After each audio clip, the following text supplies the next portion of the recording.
10 TV వేదికగా రిజర్వేషన్లపై చర్చకు సిద్ధమా అంటూ కరీంనగర్ ఎంపీ బండి సంజయ్ కాంగ్రెస్ కు సవాల్ విసిరారు. మతపరమైన రిజర్వేషన్లు అమలు చేయమని చెప్పే దమ్ము కాంగ్రెస్ కు ఉందా అని ప్రశ్నించారు. బీఆర్ఎస్ కాంగ్రెస్ అంబేద్కర్ ను అవమానించాయని ఆరోపించారు. ఓట్ల కోసం ప్రజల మధ్య చిచ్చు పెట్టడం కరెక్ట్ కాదంటున్న బండి సంజయ్ తో మా ప్రతినిధి సతీష్ ఫేస్ టు ఫేస్.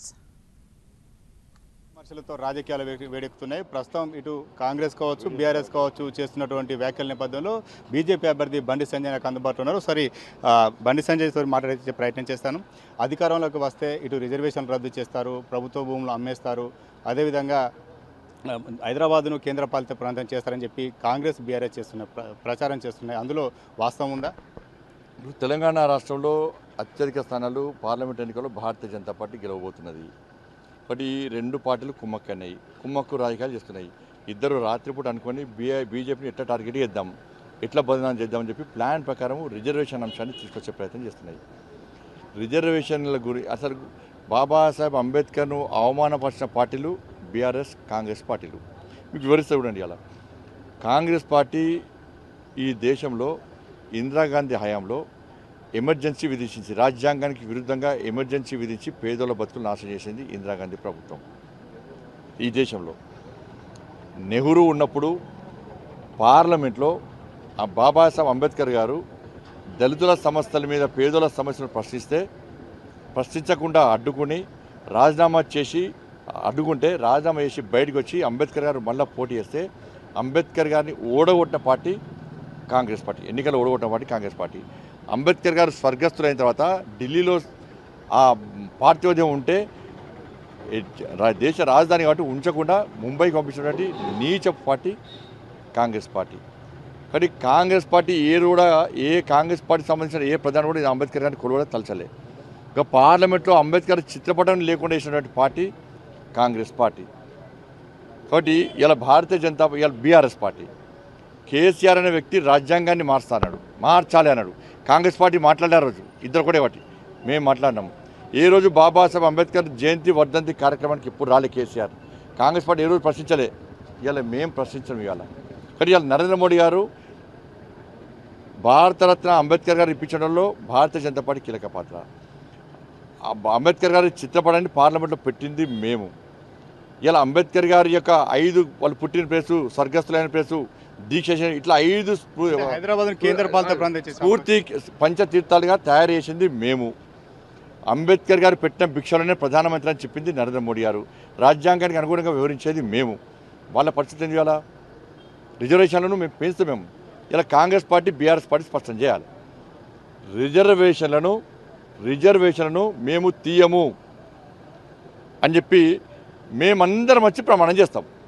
7 గంటల ప్రమాణం చేస్తాం. కాంగ్రెస్ పార్టీ, బీఆర్ఎస్ పార్టీలు వాళ్ళు పోటీ చేసిన అభ్యర్థులు, మీరు కిషన్ గారు రమణ తీసుకుంటే పక్క కాంగ్రెస్, బీఆర్ఎస్ పార్టీలు పోటీ చేసిన అభ్యర్థులు వచ్చి మేము రాజ్యాంగానికి విరుద్ధంగా ఉన్నటువంటి మతపరమైన రిజర్వేషన్లు మేము అమలు చేయము అని చెప్పే దమ్ము వాళ్ళకుందా? సవాల్ చేస్తున్నా. 10 టీవీ వేదిక సవాల్ చేస్తున్నా. చెప్పండి. అది పేదల ఆత్మస్థైర్యం దెబ్బతీయద్దు. మీరు ఇంకా రిజర్వేషన్ ఇంకా అమలు చేస్తామని చెప్పండి, ఇంకా బాగా చేస్తామని చెప్పండి. కానీ ఎన్నికల కోసం, ఓట్ల కోసం పేదల మధ్య చిచ్చు పెట్టే ప్రయత్నం చేయడం కరెక్ట్ కాదు.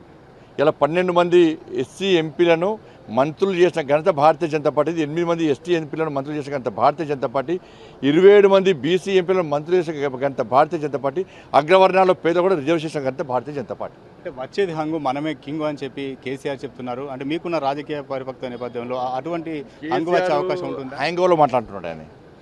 ఏం పని లేదు, పొట్టు తాగుతాడు, హ్యాంగోవర్ అయింది, అందుకే అట్లా మాట్లాడు. అంటే బీజేపీ, కాంగ్రెస్ మ్యాచ్ ఫిక్సింగ్ అయ్యి అందుకే ఒక బలహీనమైనటువంటి అభ్యర్థి నిలబెట్టారంటారు. కాంగ్రెస్, బీఆర్ఎస్ ఒకటైంది వాస్తవం. కాంగ్రెస్ అభ్యర్థి బలహీనమైన వ్యక్తి వాస్తవం. దానిలో ఎవరు పెట్టిర్రు? నీకును కేసీఆర్ కొడుకును ఇక్కడ ఉన్నటువంటి కాంగ్రెస్ పార్టీ నాయకుడికి సంబంధాలు ఉన్నాయి కదా. ఇద్దరు మ్యాచ్ ఫిక్సింగ్ అయ్యి బండి సంజయ్ ఓడగొట్టాలే, అది అవకాశం లేదు. కాబట్టి కనీసం మా బీఆర్ఎస్ పార్టీకి ఎక్కడ గెలుస్తలేము, ఇక్కడన్నా సెకండ్ ప్లేస్ ఇవ్వండి అని చెప్పి వాళ్ళు ఇద్దరు నాయకులు కుమ్మక్కై కాంగ్రెస్ పార్టీని ఒక బలహీనమైన అభ్యర్థి పెట్టిన విషయం ఎవరు చెప్తున్నది?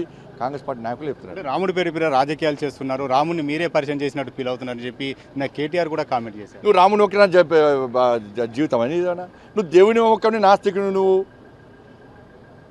మీ అయ్యచ్చి వెమ్లవాడకు 100 సంవత్సరం 400 కోట్లు ఇస్తాడు. నేను పెళ్లి చేసుకున్నా, నన్ను పెళ్లి చేసుకునే గుడి మర్చిపోతానా అని మాట్లాడే కదా. ఎన్ని కోట్లు మీ అయ్యని ఎందుకు మాట్లాడలే? 400 కోట్లు ఇస్తాడు ఎందుకు ఇవ్వలే? కొండగట్టు పోయి 100 కోట్లు ఇస్తాడు మీ అయ్యని ఎందుకు అడగాలే? సిగ్గుండాలే. యాదాద్రి నరసింహస్వామి గుట్ట పేరు మీద నువ్వు దందా చేద్దాం అనుకున్నావు మూర్ఖుడా. నువ్వేందో నీ బతికేందో తెలియదా నీకు? తిరుగుమా, నువ్వు రాముని పేరు కొని తిరుగు, చెప్పు. నువ్వు రాముడి హోమం చేయి. అయోధ్యలో ప్రాణ ప్రతిష్ఠ కార్యక్రమం రోజు నువ్వు ఎందుకు పూజ చేయలే? మీ ఎందుకు పూజ చేయలే? రాముని భక్తులుగా ఎందుకు పూజ చేయలే? ఈ దేశ తెలంగాణ రాష్ట్రంలో ప్రజలందరూ కూడా అందరూ కలిసి ఐక్యతగా రాముని పూజలు చేస్తే, పులిహోర ప్రసాదం చేసుకుంటే, భక్తులు చేసుకున్న పులిహోర ప్రసాదాన్ని కూడా కించపరిచే మూర్ఖుడు నీది, నీ కుటుంబంది. అందరు కలిసి అక్షింతలు తయారు చేసుకుంటే అక్షింతలను కూడా మూర్ఖత్వపు నీ అయ్యే చెప్పిండే. అలా 10 మంది కొంతమంది తుర్కోళ్ళందరూ కలిసి మీటింగ్ పెడితే ఆ మీటింగ్ పోయి హిందూ ధర్మాన్ని, రాముని ప్రసాదాన్ని, ప్రజలు తయారు చేసుకున్న ప్రసాదాన్ని హేళన చేస్తే ఇలా హిందూ సమాజం సిద్ధమైంది. బిడ్డ ఈ పార్లమెంట్ ఎన్నికల తర్వాత బిల్లా బిస్త జరుపుకొని కాలోజీ మాటలు గుర్తుంచుకోసారు. ఇది మొత్తానికైతే రిజర్వేషన్ల విషయంలో కాంగ్రెస్ అదేవిధంగా బీఆర్ఎస్ కావాలనే ప్రచారం చేస్తున్నారని చెప్తున్నారు. ఇటు కేటీఆర్ కావచ్చు, అదేవిధంగా మాజీ సీఎం కేసీఆర్ చేసిన వ్యాఖ్యలపైన కూడా బండి సంజయ్ ఘాటుగానే స్పందిస్తున్న పరిస్థితి. కెమెరా పర్సన్ సుధీర్తో సతీష్, 10 టీవీ, కరీంనగర్.